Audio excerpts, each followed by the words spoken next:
Bueno, entonces le comento, pues en principio la señora Ivonne pues me contrata a mí como abogado porque ella tiene una situación particular de una sociedad de hecho en la cual ella hizo una inversión y ella está tratando de recuperar esa inversión, de recobrar esos dineros que ella invirtió.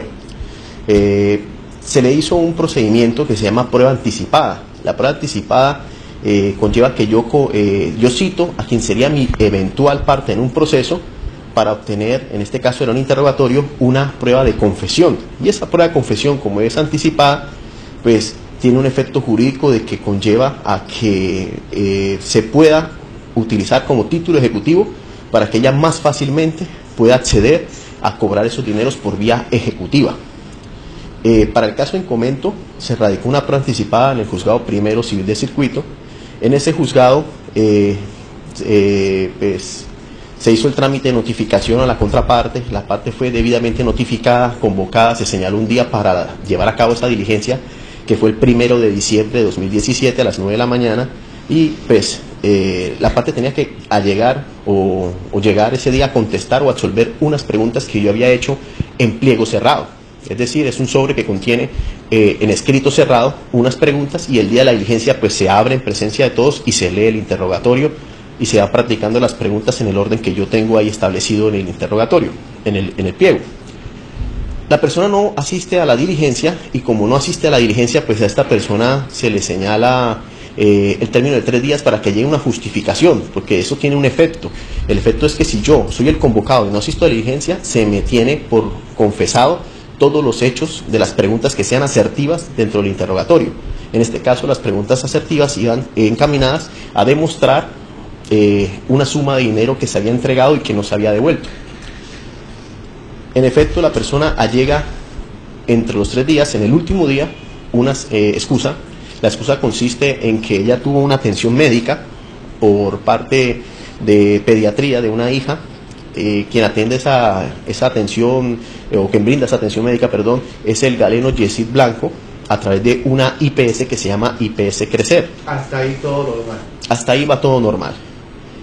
Pues como ya nos enteramos de que ella presenta esa excusa y pues queríamos confirmar, porque estamos en todo nuestro derecho de confirmar qué tan veraz o verídica fue ese hecho, que es el hecho justificante hacia una asistencia, procedimos a elevar derechos de petición a las entidades públicas, como es la Secretaría de Salud, entidades privadas como la Clínica Magdalena, y pues procedimos a mirar el registro mercantil en Cámara de Comercio. Y pues hicimos una pesquisa donde encontramos unos hallazgos como que, en primer lugar, en Cámara de Comercio aparece que efectivamente el doctor Yesid Blanco tenía esa IPS Crecer, pero que esa IPS Crecer fue cancelada en el mes de marzo de 2017, es decir, casi como 10 meses antes de la fecha de la diligencia. No tenía por qué generar esa historia clínica. Legalmente no lo sí, podía hacer. Él podría haber hecho una atención como particular, tal vez, pero no de pronto una atención como IPS, porque esa IPS en el mundo jurídico dejó de existir en marzo de 2017 cuando canceló el registro mercantil. Frente a este caso puntual, ¿qué delito se podría estar hablando? ¿Qué se podría estar cometiendo?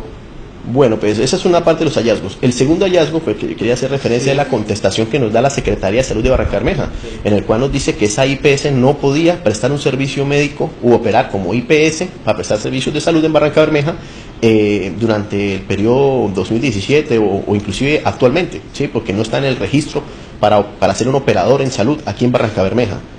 Y como un último hallazgo fue la respuesta de la Clínica Magdalena, que nos dice que para la fecha de la atención él ya no era pediatra o no tenía contrato vigente como especialista en pediatría con la Clínica Magdalena, y la IPS que dice en la Cámara de Comercio funcionaba en la Clínica Magdalena, dice que no ha funcionado ahí o no funciona.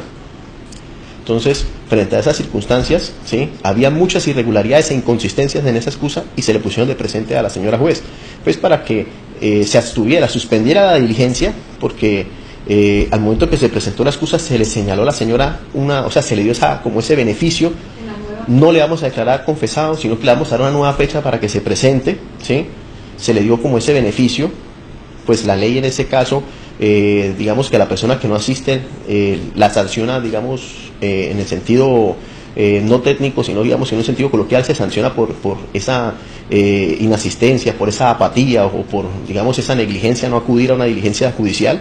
pues tiene ese efecto jurídico de que declaramos confesado todo lo que dice el pliego.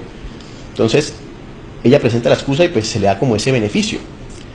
Y ese beneficio, pues, digamos, le da como la oportunidad de prepararse para llegar y, pues, digamos, hacer la diligencia y negarlo todo, ¿sí? Va más preparada para la diligencia. Entonces, bueno, volviendo al caso, pues se le solicita a la juez, no haga la diligencia, suspéndala, mire estas irregularidades, ¿sí? Usted misma oficie e investigue o averigüe, porque es que el Código General del Proceso señala que el juez tiene unos poderes de ordenación e instrucción, en el cual lo faculta a que él mismo investigue las excusas que sean presentadas tanto en diligencias judiciales como extrajudiciales, y posteriormente, si encuentra inconsistencias y irregularidades, declarar los efectos jurídicos, como en este caso era el efecto de declarar confesado el interrogatorio, y a su vez conlleva a que compulse las copias ante las autoridades si si se encuentra, digamos, indicio de alguna, digamos, falta, sí, una falta disciplinaria o sanción, o un delito, una infracción a la ley penal. Entonces, en este caso en concreto, pues yo diría que presuntamente se habría incurrido en un fraude procesal, en el sentido de que la persona tiene la obligación de decir o manifestar la veracidad en ese documento, en esa excusa, y pues llega un documento que a mi modo de ver presenta muchas inconsistencias e irregularidades y que dan a entender posiblemente que ese tipo o esa atención médica no se dio en la realidad, ¿sí? Pues hay muchas cosas que hacen inconsistentes de que se pudiera haber prestado efectivamente ese servicio médico, pues que da cuenta de la historia clínica, empezando por la misma historia clínica, que es una IPS que ya está cancelada, cerrada, y por tanto no puede generar más historia clínica. Entonces, habida cuenta de eso, pues la norma o la jurisprudencia nos habla que frente al fraude procesal conlleva pues a que la persona tenga el deber jurídico de decir la verdad, de actuar con veracidad, y falta este deber haciendo incurrir en error a un funcionario y obteniendo un beneficio, ¿sí?, para sí mismo. En este caso, pues el error que le hace cometer a la juez es que la juez da por cierto de que efectivamente la hija de ella o su hija recibió una atención médica ese día y por eso no pudo acudir, y le da el beneficio de que no la declaró confesa, porque eso sería la prueba de confesión, pues como lleva en su naturaleza a declarar efectos adversos frente al confesado, y pues en este caso no se produjo el efecto adverso que sería la confesión, sino que le damos otra oportunidad, ¿sí?, para que asista. Entonces, frente a esa irregularidad, pues diríamos que pues ahí los componentes, como para decir, hay un presunto fraude procesal, ¿sí? Y pues a la vez habría que mirar si la atención médica no existió, inclusive estaríamos hablando de que es una historia clínica falsa, es un documento público, ¿sí?, que puede ser presuntamente pues falso. Pues la IPS está cancelada, no entiendo cómo jurídicamente puede generar más historias clínicas si ya está cancelada la IPS. Que aparece a nombre del médico. Aparece a nombre del comerciante Yesid Blanco, que es el comerciante inscrito.